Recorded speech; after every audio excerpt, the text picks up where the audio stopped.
और अजीत भाई, मैं एक बात और आपको कह दूं, ये जो हिंदू मुस्लिम करने का है ना, वो अमित शाह भी वहां जाके ये कह रहे हैं। मैं उसका एक छोटी झांकी आपको लखनऊ, अपने जिस सोसाइटी में रहता हूं मैं वहां का बता दूं। लखनऊ में एक जेठ के महीने का एक मंगल होता है। पहले उसको बुढ़वा मंगल बोलते थे या बड़ा मंगल बोलते थे। और जो जेठ महीने का पहला मंगल होता था, उसमें यह माना गया था कि जो उसकी कथा यह है कि हनुमान जी जब पहली बार राम से मिले थे, वो मंगल का दिन था। और उसमें फिर लोकल कथा यह है कि यहाँ वाजिद अली शाह की बेगम थी, उनकी कोई मनौती थी, वो जब पूरी हुई तो वो उन्होंने, मतलब एक मुसलमान बेगम ने वो प्रथा शुरू की थी कि पहले उसमें प्रसाद बनवा के पूरे शहर को बंटवाती थी। वो तब से चला आ रहा है, पहले मंगल को होता था। इधर जब हम सब लोग ज्यादा भक्त हो गए हैं तो पिछले 10-5 साल में वो सारे मंगल नहीं, अरे वो पहला मंगल नहीं, वो सारे मंगल को होने लगता है। वो हर मंगल को वो कुछ ना कुछ होता है, पूरे शहर में वो रहता है, बड़ा आयोजन रहता है। मैं कल गया तो कल एक नोटिस ऐसे ही आया हुआ था, व्हाट्सएप घूम रहा था सोसाइटी का, कि इस बार हम लोग 7 तारीख को भी एक आयोजन कर रहे हैं इसका, और कुछ कुछ अगर ये सोसाइटी की तरफ से नहीं है लेकिन वॉलंटियरली कुछ पैसा भेज दीजिए। तो मैं, to be honest with you, मैं बिना कुछ सोचे समझे मैंने कहा कि अपनी बत्तीस का भाई भेज देना कुछ, क्योंकि तब तक मेरे घर में मेरे लड़के ने कहा, उसने कहा नहीं नहीं, इसका कारण यह है कि बकरीद है, तो बकरीद को कैसे खराब किया जाए कि उस दिन कुछ ये निकलवाया जाए डीएमईएम से कि आज बकरे नहीं कट सकते हैं, कुछ नहीं, ये नहीं हो सकता है क्योंकि साहब आज तो हम लोग ये कर रहे हैं। और वो सारी कोशिश ये है कि ये मुसलमानों का त्यौहार खराब कैसे किया जाए। मैं इस बात को इसलिए ला रहा हूं अजीत भाई कि वो जो अमित शाह का वहां जो उन्होंने भाषण दिया है, अगर कोई इंडिपेंडेंट इस समय जुडिशरी होती तो उसके भाषण पे ही उनको सुमोटो नोटिस इशू हो गया होता। He can not say that. जो उन्होंने जिस तरह से बताया है कि मुसलमान ऑपरेशन सिंदूर के कितने अगेंस्ट थे, उसका लब्बो-लुआब ये है, उसका लब्बो-लुआब ये है। अब मैं आपसे जरा एक चीज ये पूछ लूं, और वो इसलिए पूछ रहा हूं कि आप बाहर का भी देख रहे हैं। एक तो इसको क्या नहीं बुलाने से सेशन, बीजेपी वो, क्योंकि बीजेपी वोट की भाषा समझती है, वोट की दृष्टि से क्या वो अपना ज्यादा नुकसान कर रही है, या वो, क्योंकि आज की तारीख में लोग तरह तरह की बातें कर रहे हैं। लोग तो ये कह रहे हैं कि अभी इसमें किसी ने वो दिया कि सिंदूर वाला वापस इसलिए कर लिया गया क्योंकि ममता बनर्जी जी का जो पहला क्वेश्चन था वो ये था कि भैया अपनी पत्नी को सिंदूर आप कब देने का आपने कब मान रखा है, वो ये पूछी थी। She made that statement. मैं ये पूछ रहा हूँ, जो G7 में नहीं आपको बुलाया गया है, उसके 2 तरह से चल रहा हो, मैं उसको इससे जोड़ रहा हूं। उसका भी क्या इस समय कुछ यह है कि मोदी जी वहां इसलिए नहीं गए हैं कि वहां ऑपरेशन सिंदूर की बात उठेगी। वहां ट्रम्प जी अगर ये वहां इनके सामने पड़ जाएंगे ट्रम्प के, तो ट्रम्प तो विल सी टू इट कि ये इनको बगल में बिठा के और इन्हीं के मुंह से कहलवाए कि मैंने सब चौधराहट की थी। तो ये वहां तक नहीं जा रहे हैं, तो आप संसद से भाग सकते हैं, आप कहां कहां भागेंगे, क्योंकि ट्रम्प तो 4 साल अगले 3.5 साल वो प्रेसिडेंट रहेगा। आप उसका मुंह कब तक उसके सामने से नहीं जाएंगे, वो तो तड़े हुए रखा है। आप जहां जाएंगे वो आपको पकड़ के कहेगा कि बोलो, और आपको बोलना पड़ेगा। मैं थोड़ा लार्जर कंटेक्स्ट में संसद न बुलाने से आप अपने लिए ज्यादा मुश्किल पैदा कर रहे हैं, या संसद बुला के जो होता है यहाँ हल्ला हल्ला मस्ता, लोग कहते हैं, आप कहते हैं, जो इधर उधर की बात करके आप निकल जाते हैं। मैं जरा इस पे आपकी एक लार्जर वो समझना चाहता हूं अजीत भाई। आनंद भाई, डेरेक ओब्रायन तृणमूल कांग्रेस के एमपी हैं, उन्होंने बड़ा अच्छा एक शब्द इस्तेमाल किया है। उन्होंने कहा कि the Modi government is suffering from parliament phobia. तो सरकार जो है वो पार्लियामेंट फोबिया उसको हो गया है। एक छोटा सा करेक्शन कर दूं कि जो इमरजेंसी प्रोविजन है भारत के संविधान का 352, उसके मतलब उसके डोमेन में यह स्पेशल सेशन का जिक्र है। आर्टिकल 85 में स्पेशल सेशन का जिक्र नहीं है। आर्टिकल 85 में वो 3 सेशन जो है वो मेंशन किया गया है और कहा गया है कि 6 महीने के अंतराल से ज्यादा नहीं होना चाहिए। बट 352 में जो है वो स्पेशल सेशन का जिक्र है क्लियरली। और आई थिंक शायद फराज किदवई साहब ने कहा, वो सही कहा कि जो second special session of parliament हुआ था वो Atal Bihari Vajpayee leader of the opposition थे, 38 साल के थे, तो उन्होंने प्रधानमंत्री नेहरू जी को कहा था कि 1962 में कि नहीं आप स्पेशल सेशन बुलाइए इंडो चाइना वॉर के कॉन्टेक्स्ट में, और नेहरू जी ने बुलाया था, जबकि यू आर राइट उस समय भारतीय जनसंघ का बहुत कम नंबर्स था, पर नेहरू जी बीइंग नेहरू जी वो तो माने एक्स्ट्राऑर्डिनरी लीडर थे।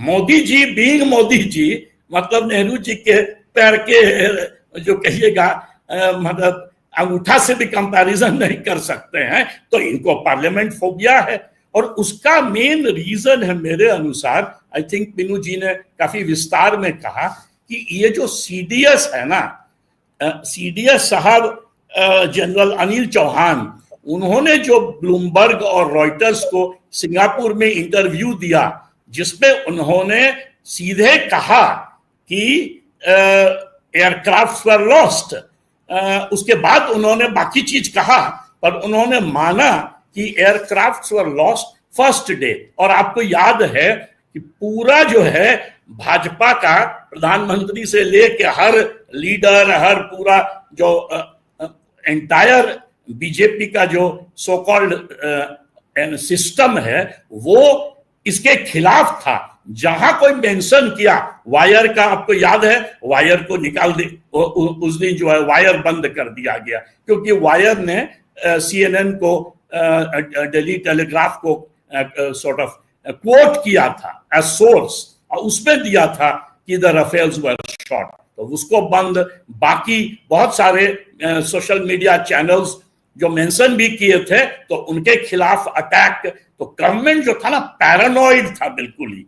और दिक्कत क्या है कि यदि मान भी लें, से सरकार की दलील मान लें कि आप ऑपरेशन सिंदूर में विजयी थे, तो ये तो मानना पड़ेगा कि डिप्लोमेटिक फेलियर और मीडिया फेलियर, नैरेटिव का फेलियर हुआ है। उसी लिए ना आप सारे ऑपोजिशन लीडर्स और कुछ बीजेपी एमपी को आप भेजे हैं पूरा दुनिया में दोबारा जो है लिपापोती करने के लिए।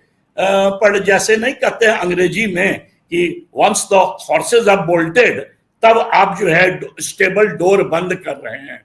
जब पूरा दुनिया जान गया कि आपका डिप्लोमेटिक फेलियर है, पूरा दुनिया जान गया कि Pakistan and India is being equated by Donald Trump, पूरा दुनिया जान गया। आज दुनिया में सब यही समझ रहा है कि डोनाल्ड ट्रंप ने रोका है इस वॉर को और सीजफायर कराया है, तो उसके बाद आप लगे लिपापोती करने के लिए। और दिक्कत क्या है कि ये अब जो है सीडीएस के एडमिशन के बाद फिर पब्लिक जो है एकदम भौचक्का है। मैं अभी बीच में बिहार यूपी घूम के आया हूं, और जिससे पूछिए वो सब यही सवाल करता है, अरे पत्रकार महोदय ये बताइए इस सीज फायर काहे हुआ भाई। और आई थिंक जलील राठौर साहब ने कहा था कि सब लोग कह रहे हैं यही मौका था। आप कहते हैं कि पीओ के जो है सेंटर ऑफ क्या कहते हैं टेररिज्म है, तो पीओके को लेने का यही मौका था। अच्छा, सब कंपैरिजन कर रहा है इंदिरा गांधी से मोदी जी का, कि इंदिरा गांधी तो कहते हम घर में घुस के मारेंगे, इंदिरा गांधी तो बस कर दी थी 1971 में, पाकिस्तान को 2 भाग में तोड़ दी। अमेरिका चैंचैक कर रहा था निक्सन और हेनरी किसिंगर, तो मुंह तोड़ जवाब 7th फ्लीट आया था तो उसको मुंह तोड़ जवाब। ये जो है ये तो हाथ जोड़ के बात करते हैं, उधर ट्रंप जो है बाप बाप करा रहा है, मतलब तारीफ को पर लेकर ऑपरेशन सिंदूर और सीजफायर को लेके, और मुंह ही नहीं खुल रहा है। अभी जो पिक्चर है ना उसमें direct BJP is on the defensive. तो अब जो स्पेशल सेशन और पार्लियामेंट का जो इंडिया ब्लॉक 16 पार्टी मिलके लिखा है प्रधानमंत्री को, बोले हैं, रिक्वेस्ट किए हैं, तो अब ये मान नहीं रहे हैं। इनफैक्ट जो किरेन रिजिजू हैं वो तो और भी हाइपर जीनियस है, वो कह रहे हैं every session of parliament is a special session. माने उनकी बोली जो है किरेन रिजिजू की, माने लगता है कि संविधान खोल के एक बार देखे भी नहीं है। 352 या उनको वाजपेयी जी वाला याद नहीं है। और by the way special session of parliament सिर्फ वाजपेयी जी के कहने में पर नहीं हुआ था, एक लाइन से number of special session of parliament है, इंक्लूडिंग 50 साल तो 25 साल इंडियन इंडिपेंडेंस का, और बहुत सारा नागालैंड समथिंग समथिंग स्टेट का। एक मतलब बहुत सारा हो चुका है, तो बुलाने में कोई दिक्कत नहीं था। But government is so much on the defensive, government इतने एम्बैरेस्ड है। आपने सही कहा, एक पैनलिस्ट ने कहा कि चुटकी भर सिंदूर बांट रहे थे, वो हम ममता बनर्जी बोल दी जब कि आप प्रधानमंत्री हैं और बीजेपी के प्रेसिडेंट की तरह बिहेव कर रहे हैं, बात करने आए ऑपरेशन सिंदूर का शुरू कर दिए, ऑपरेशन बंगाल, और उसके बाद जो है खाली अटैक किए हैं ऑपरेशन सिंदूर के नाम पे तृणमूल पे, और इक्वेट किए हैं, यहां तक इक्वेट किए हैं, तृणमूल को इक्वेट कर दिए पाकिस्तान के साथ कि वायलेंस का ये खेमा है, फलना चिलना जो मन में आया। इसको पहले भी ममता बनर्जी को देख के इनका हो जाता है, जिन्होंने कहते हैं रेड बुल के सामने में वो लाल वाला कपड़ा डाल दीजिए। पहले भी आपको याद है ना, जिस तरह से ममता दीदी दीदी ओ दीदी, वही वाला अभी भी जाके किए तो पूरा जो है उल्टा पड़ा चेहरे पर। तो उस कारण जो है अभी इनकी बोलती बंद है। अभी पहली बार मौन मोदी हो गए हैं। मौन मनमोहन सिंह को ये लोग बोलते थे, मौन मोदी हो गए हैं। यही कारण है कि इतना डर बैठा हुआ है कि उस कारण ये स्पेशल सेशन नहीं कर रहे हैं। बट आनंद जी लिख के देख लीजिएगा, ये जो बुला रहे हैं session of parliament 21 July onwards, जो अगस्त तक चलेगा, वो तो उसके जस्ट बाद ही बिहार चुनाव है। अच्छा, अभी बुला लेते हैं तो शायद चुप्पे चाप जल्दी जल्दी एक दिन अपना दिखा देते कि नहीं, हम तो बड़ा पराक्रमी थे, हमने तो नेस्त नाबूद कर दिया, टेररिज्म बंद हो गया, ये सब कर कुड़ के निकल जाते, शायद बिहार का वोटर भूल जाता।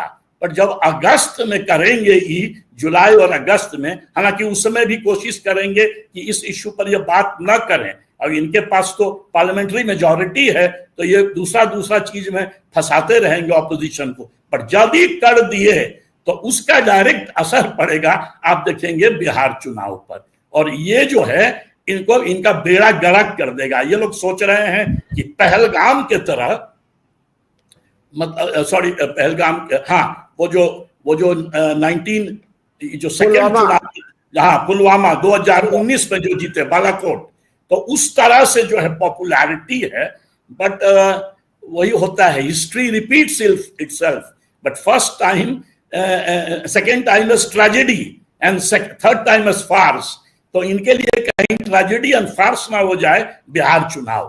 तो यही बात है कि the government of the day on every question, number of Rafales जो शूट डाउन हुआ, number 1, number 2, why ceasefire, आज तक भाजपा वाले ही, आपको याद है ना जो अटैक हुआ था विक्रम मिस्त्री पर और जयशंकर जी पर, वो सारा इसी पर कि भाई सीजफायर क्यों आप लोग कर दिए। आज इस सारा अटैक जो हुआ था ट्रोल आर्मी, ये सब भाजपा का था। तो उन्हीं के सपोर्टर गुस्साए हुए हैं, वाई सीजफायर आफ्टर 4 days। अभी तक कोई जवाब नहीं है सरकार का, मार हवा दिया जाता है, न्यूक्लियर वॉर हो जाता, ये हो जाता हाइपरबोल में। तो उसके बाद the failure of intelligence Pahalgam पर, सीरियस फेलियर ऑफ इंटेलिजेंस, उसके बाद नंबर ऑफ मिस्टेक्स, उसके बाद आप अपोजिशन जब आपको सजेस्ट कर रहा है कि आप उस एमपी को बुलाइए, तो वो नहीं करके पार्टी, कैसे आप अपोजिशन एमपीज को तोड़िएगा, तो उस पर जो है घुस घुस के राजनीति करना, शशि थरूर को बुलाना, तो सुप्रिया सुले को बुलाना, ताकि और भी लोग हमको मिल जाएं, ये भी दिखाता है कि बीजेपी गवर्नमेंट का pathetic failure. They just don't have good speakers जो डिप्लोमेटिकली बात कर सके, दुनिया में जाके अंग्रेजी में बात कर सके, इनके पास है नहीं। अभी सबसे बड़े माने कह सकते हैं मोदी गवर्नमेंट के जो डिफेंडर बन गए हैं वो शशि थरूर बन गए हैं। उसके बाद देखिए तो सलमान खुर्शीद बन गए हैं, ओवैसी साहब बन गए हैं। इनफैक्ट ओवैसी साहब तो इस तरह के हीरो बने हैं कि बहुत लोग हमको कह रहा था कि ओवैसी साहब को बीजेपी का सपोर्ट है क्या पीछे से। तो दिक्कत है क्या इनके पास कि ओवैसी, सलमान खुर्शीद, सुप्रिया सुले भी है लेडी में, या कानिमोजी भी बोली हैं, और शशि थरूर, ऐसा इनके पास स्पीकर्स नहीं है जो बीजेपी को डिफेंड कर सके in front of foreign media, in front of foreign delegates, माने रविशंकर प्रसाद जी गए तो मुंह नहीं खुल रहा था, बाकी लोग सब गए हैं जो बीजेपी के, सब एक लाइन दो लाइन है हो पर बोल नहीं पा रहे हैं। मैं इतना एम्बैरेसिंग पिक्चर है गवर्नमेंट का। तो यही सिचुएशन है कि इसमें स्पेशल सेशन में जब चिट्टा पुर्जा खुलेगा, राहुल गांधी जब शुरू करेंगे कि जो मीनू जी बोली चौकीदार चोर है तो मैं चौकीदार हूं, तो वहां पर क्या बोलेंगे। और सुब्रमण्यम स्वामी का ट्वीट वो जो है ना बड़ा सिग्निफिकेंट है कि भाई राफेल के डील में जो है सो माने स्कैम हुआ था, और सुब्रमण्यम स्वामी इज ओपनली सेइंग कि the prime minister was involved. अब ये सारा क्वेश्चन सामने आएगा स्पेशल सेशन में, तो पूरी दुनिया देखेगी तो कहेगी एगो डिप्लोमेटिक फेलियर पहले हुआ, एगो पार्लियामेंट्री फेलियर, उसके बाद कम्युनिकेशन फेलियर, तो गया पूरा ऑपरेशन सिंदूर हाथ से। उसी कारण जो है पूरी तैयारी करके ये यदि उस पीरियड में बोले तो मुझको लग रहा है कि फिर उल्टा पड़ेगा। और इसका सबसे अच्छा उदाहरण बिहार चुनाव, अपने लेटेस्ट सर्वे देखा है, 2-2, 3-3 सर्वे जो आया है, सब में तेजस्वी यादव 36-37% वोट, पूरा यूथ का वोट जा रहा है तेजस्वी यादव के तरफ। प्रशांत किशोर चाव चाव कर रहे हैं, चिराग पासवान भी, पर असली हीरो बने हुए हैं तेजस्वी यादव। ये जो है ना देख के बीजेपी पूरी तरह से नर्वस है, और यही कारण है कि स्पेशल सेशन मेरे अनुसार बुलाया नहीं जा रहा है। आनंद भाई।